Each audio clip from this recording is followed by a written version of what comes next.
Уште се молиме за блажен спомен и вечен покој од века починатите, благоверени царе и раси, свештеници, закони, монаси и за сиот црквен мир, за отците, праотците, родителите наши, за сите од камен век до крај на вселената, а со надежда на спасение и живот вечен и порано отидени благочестни православни христијани.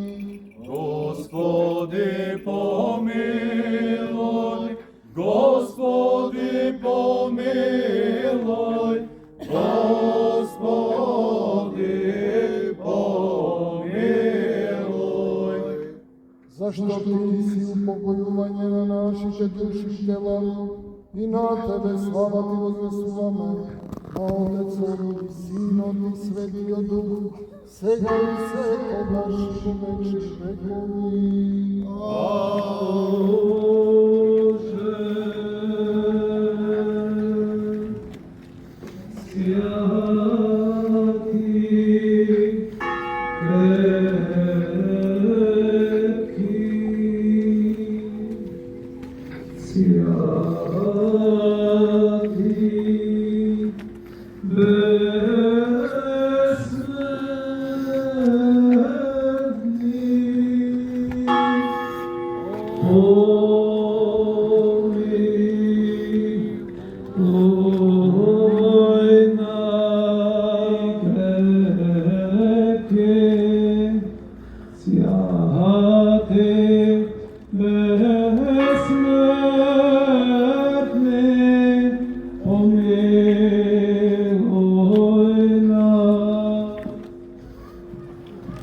Помилуј, Боже, по Твојата голема милост и се молиме, услиши ни, помилуј. Господи, помилуј, Господи, помилуј, Господи, помилуј.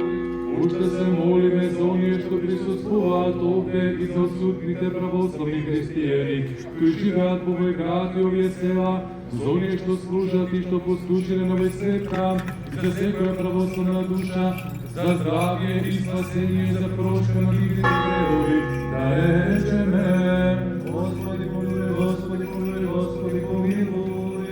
Помилуј Србијето, благоволението и народиот Твој Син, со кого си благословен, со пресветиот и животворен